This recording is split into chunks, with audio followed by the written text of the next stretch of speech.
बेरमपुर मध्य प्रदेश की वादियों में बसा एक खूबसूरत गांव। लेकिन इस गांव में छिपे थे कुछ ऐसे भयानक रहस्य जिन्होंने उस सदी में निवास करने वाले साहसी लोगों के दिल में भी एक खौफ पैदा कर रखा था।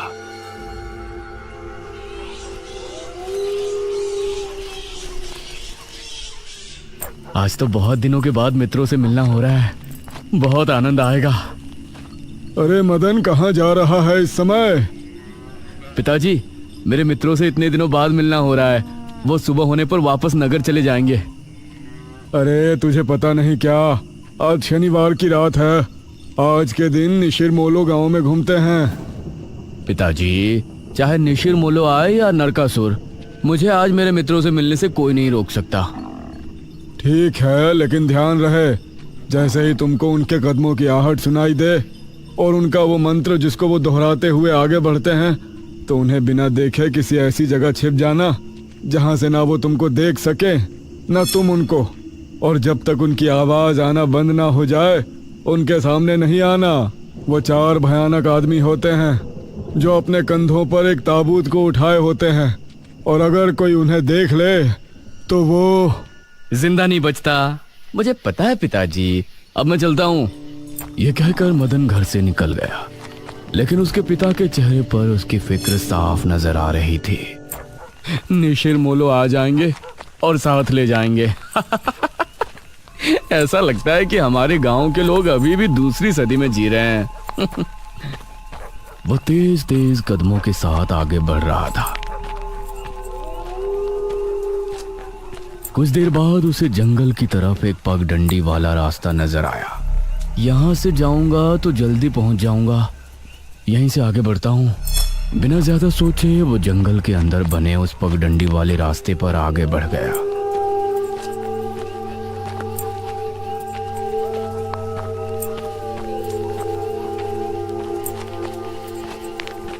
आज तो बहुत मजा आने वाला है, मिलकर खूब मदिरा पान भी करेंगे।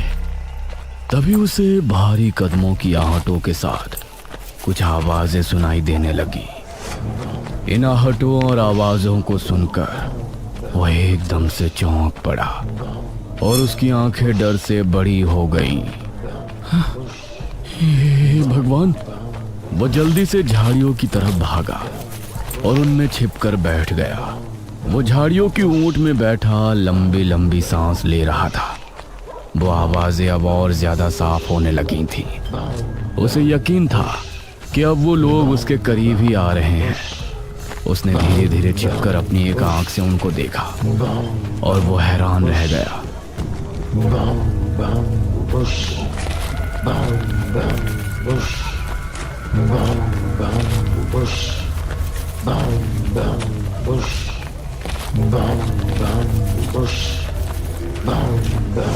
हे भगवान, मैंने इन्हें देख लिया।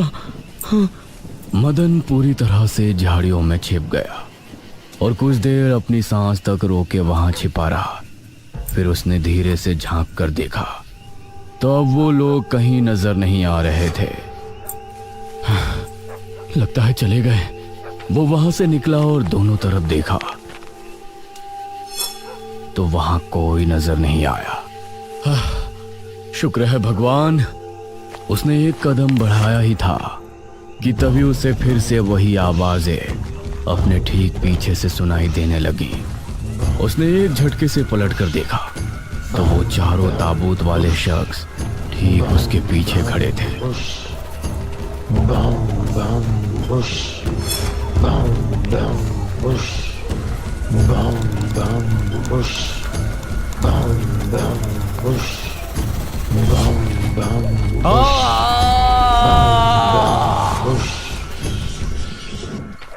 इस तरफ जब देर रात भी मदन वापस नहीं लौटा तो उसके पिता को उसकी चिंता होने लगी। उसने गांव के एक आदमी विपुल को साथ लिया और जंगल की तरफ रवाना हुआ।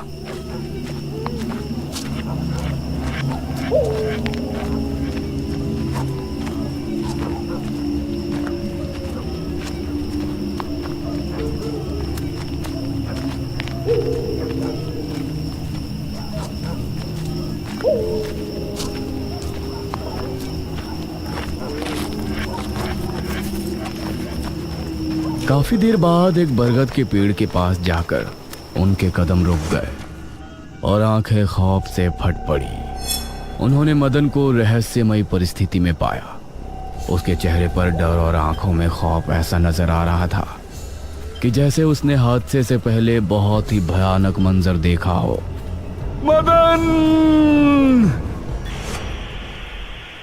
400 साल बाद अंधेरा जंगल, सुनसान रास्ता, चारों तरफ सिर्फ पेड़ पौधे और कोहरा। मेघना उनके बीच अकेली खड़ी थी। कोई है क्या? यहाँ कोई है? उसने कुछ कदम आगे बढ़ाए। उसके सवाल का कोई जवाब तो उसे नहीं मिला, लेकिन कुछ टपकने की टप टप की आवाज अब उसे बराबर आ रही थी। मैं यहाँ क्या कर रही हूँ? कौन लाया है मुझे यहाँ पर? वो खुद को वहां पाकर बहुत परेशान थी। तभी उसने देखा कि कोई चीज उड़ती हुई उसी की तरफ आ रही है।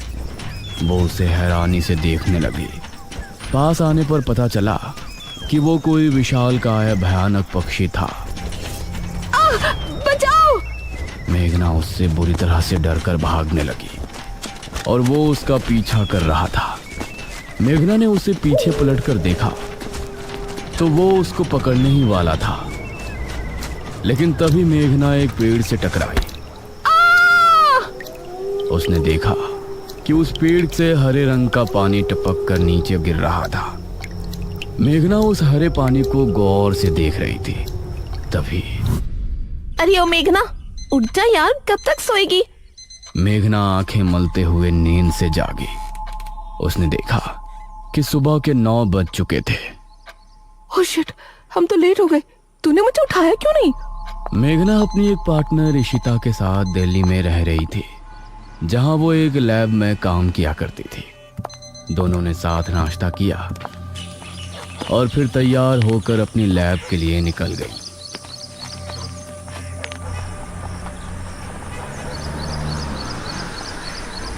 तेरा ऑमलेट खा खा कर मेरा पेट खराब हो चुका है। रोजाना कच्चा ही बनाकर दे देती है। शुक्र मना कि कच्चा भी खाने को मिल तो रहा है। तेरे भरोसे रहेंगे तो वो भी नहीं मिलने वाला। सोकर ही 9 बजे उठती है।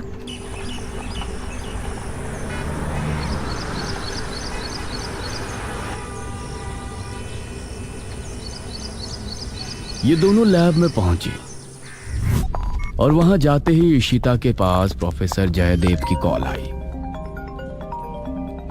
तुम दोनों ने इस बार बहुत समय ले लिया है। जो एंटीडोट बनाने का काम तुमको दिया था वो पूरा करोगे या नहीं? प्रोफेसर साहब, बस ये समझ लीजिए कि काम होने ही वाला है। आप हमें 3 दिन का समय और दीजिए। ये कहकर उसने कॉल काट दिया। तो इतने दिनों से प्रोफेसर को घुमा रही है, आखिर तू ये एंटीडोट तैयार करेगी कैसे? ये सुनकर इशिता ने एक किताब निकाली।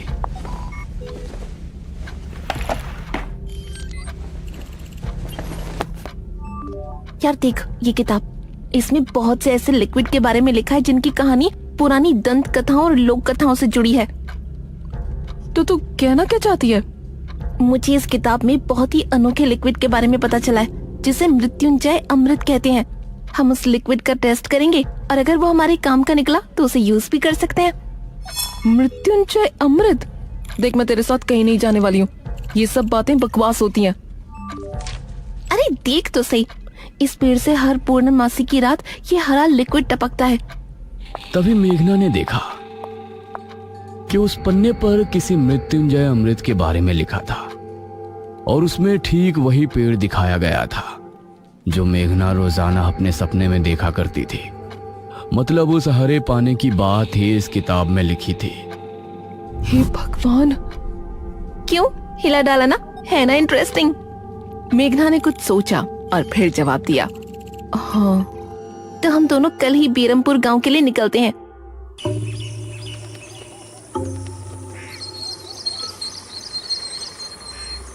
ये दोनों अगली सुबह ही बस से बेरमपुर के लिए निकल गई।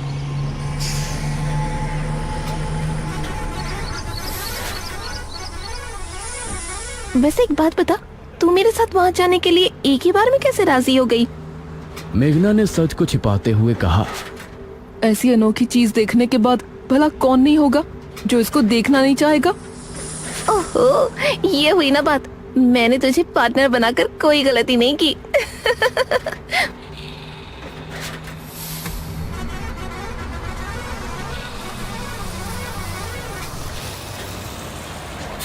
ये दोनों 5 घंटे के सफर के बाद एक जगह उतरी।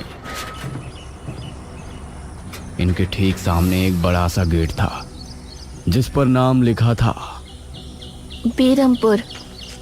इशिता और मेघना ने जैसे ही गेट के अंदर कदम रखा तो अचानक से मौसम बदला।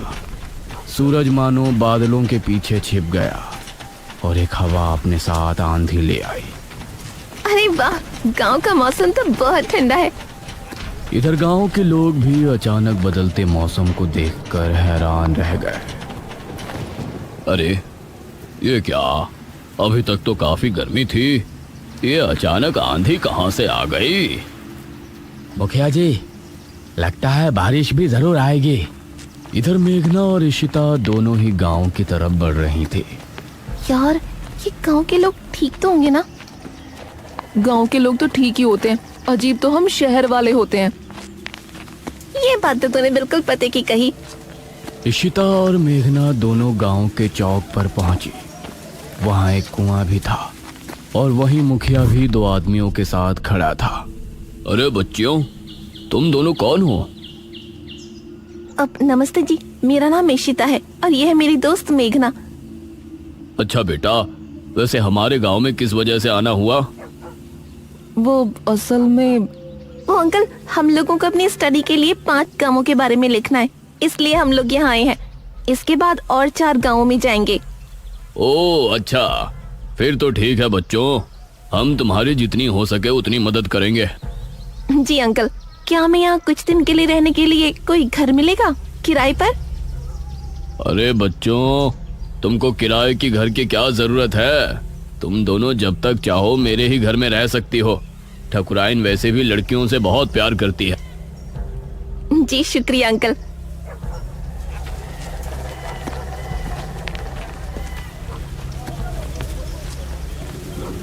मुखिया इशिता और मेघना को अपने घर ले आया। तभी घर के मंदिर में जल रहा दीपक बुझ गया। अजी सुनती हो ठकुराइन? जी आई। ठकुराइन कमरे से बाहर आई। नमस्ते आंटी। नमस्ते बेटा। ओ जी, ये प्यारी प्यारी बच्चियां कौन है? ये दोनों शहर से अपनी पढ़ाई के सिलसिले में आई हैं। हमारे गांव के बारे में लिखना चाहती हैं। वो क्या होता है रे, वो रिसर्च करने आई हैं। तभी वहां पर एक और लड़का आया। क्या कहा? हमारे गांव पर रिसर्च? इशिता और मेघना ने उसे देखा। भला हमारे बेवकूफ गांव में आपको क्या मिल सकता है? ये सुनकर इशिता और मेघना हैरान रह गई। चुप करो अनुज, ऐसे कोई अपने गांव में बोलता है क्या? ये मेरा बेटा है अनुज। अनुज ने मेघा और इशिता की ओर देखा और उन्हें हाथ जोड़कर नमस्ते किया। नमस्ते। बेटा अनुज, जरा इन दोनों को वो खाली कमरा दिखा दो जो तुम्हारे कमरे के बराबर में है। ठीक है पिताजी। आओ देवियों। देवियों? अनुज कॉरिडोर से होते हुए उनको कमरा दिखाने ले जाने लगा। इसी समय गांव के मंदिर में बैठा पुजारी भगवान की आरती कर रहा था। तभी अचानक से दिया बुझ गया। ये संकेत तो ठीक नजर नहीं आ रहे। हे प्रभु, रक्षा करना। वैसे आप लोगों को रिसर्च करने के लिए यही गांव मिला था? अरे हम लोगों को 5 गांवों के बारे में लिखना है, तो इसीलिए जो भी गांव पास दिखा चले आए। इसके बाद और किसी गांव में जाएंगे। अच्छा, वैसे यहाँ कुछ ऐसा है जो कि रहस्यमय या ऐतिहासिक हो? हाँ है ना, एक राजमहल। राजमहल यहाँ? हाँ, 400 साल पहले जो यहाँ के राजा हुआ करते थे, उनका महल। वैसे अनुज, क्या तुम हमें उस महल में लेकर चलोगे? हाँ, तुम लोग जाना चाहोगी तो जरूर। तो ठीक है, रात को जब सब सो जाएंगे तो हमें वहाँ ले चलना। यह सुनकर मेघना इशिता को हैरानी से देखने लगी। रात के समय तुम लोग मजाक तो नहीं कर रहे? नहीं, हम तो चलने को तैयार हैं। तुम्हें डर लग रहा है तो बताओ। मेरा गांव है ये, मुझे क्यों डर लगेगा? ठीक है, ले चलूंगा, लेकिन पिताजी को और माँ को पता नहीं चलना चाहिए। ग्रेट। तो बताओ किस टाइम आ रहे हो? 12 बजे तक पिताजी और माँ दोनों सो जाएंगे। मैं उसी समय तुम लोगों को ले आऊंगा। हाँ सही है। ये कहकर अनुज ने उन्हें कमरे में छोड़ा और वहां से चला गया। ये क्या? हम तो उस मृत्युंजय अमृत के बारे में पता करने आए थे ना। अब हम ये राजमहल क्यों जा रहे हैं? अरे उसको सीधा पूछते तो उसे शक हो जाता ना। आज हम राजमहल चलते हैं और फिर कल उसे जंगल जाने को कहेंगे और वहाँ जाकर बातों ही बातों में उसे मृत्युंजय अमृत के बारे में पूछेंगे। ये सही है। इस तरफ गांव के लोग मौसम के बदलती ठंड से बहुत हैरान थे। पुजारी बार बार आसमान की तरफ देख रहा था, जहां उसे काला अंधेरा इधर उधर घूमता हुआ नजर आ रहा था। करीब 12 बजे जब मुखिया और उसकी पत्नी गहरी नींद में थे तो अनुज कमरे से निकला। अरे लगता है आ गया। इशिता ने उठकर दरवाजा खोला। हाय अनुज। तुम लोग तैयार हो? हाँ चलो, हम तो रेडी हैं। तो चलो। अनुज इनको लेकर घर से निकला और इन्होंने 2 गलियां पार कर ली थी। उफ, तुम्हारे गांव में हवा इतनी ज्यादा चलती है क्या? रोज तो नहीं चलती, लेकिन शहर की 2 लड़कियों के साथ लगता है उनके शहर का प्रदूषण भी आंधी के रूप में साथ आ गया। कुछ देर चलने के बाद ये तीनों एक बड़े से राजमहल के सामने खड़े थे, जिसे देखकर मेघना को कुछ याद आने लगा। ऐसा लगता है कि इस राजमहल को मैंने पहले कहीं देखा है। ये है राजमहल, राजा सूरजभान का। वाकई में काफी आलीशान है। यह कहते हुए इशिता ने अपने कैमरे में उसकी एक फोटो ली। हमें खिड़की से अंदर जाना पड़ेगा, इसका दरवाजा सालों से जाम है। ये तीनों एक खिड़की के रास्ते राजमहल में पहुंचे और वहां की हर एक चीज मेघना को जानी पहचानी लग रही थी। इस तरफ गांव में आंधी का बहाव बढ़ने लगा था। सभी अपने अपने घरों में आराम से सो रहे थे।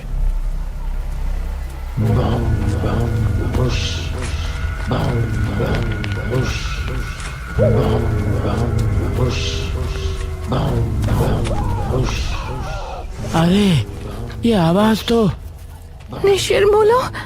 गांव के सभी लोगों के दिलों में खौफ उतर आया। उसी समय मुखिया के कमरे में गांव का पुजारी हड़बड़ाता हुआ पहुंचा। मुखिया जी उठिए। मुखिया चौंकता हुआ नींद से जागा। क्या हुआ पुजारी जी, इतनी रात में आप? गांव में निशीर मोलो की आवाज गूंज रही है, सब बहुत डरे हुए हैं। पुजारी जी, ये कैसे हो सकता है? निशीर मोलो यहाँ कैसे आ सकते हैं? वो तो कई सालों पहले सो गए थे।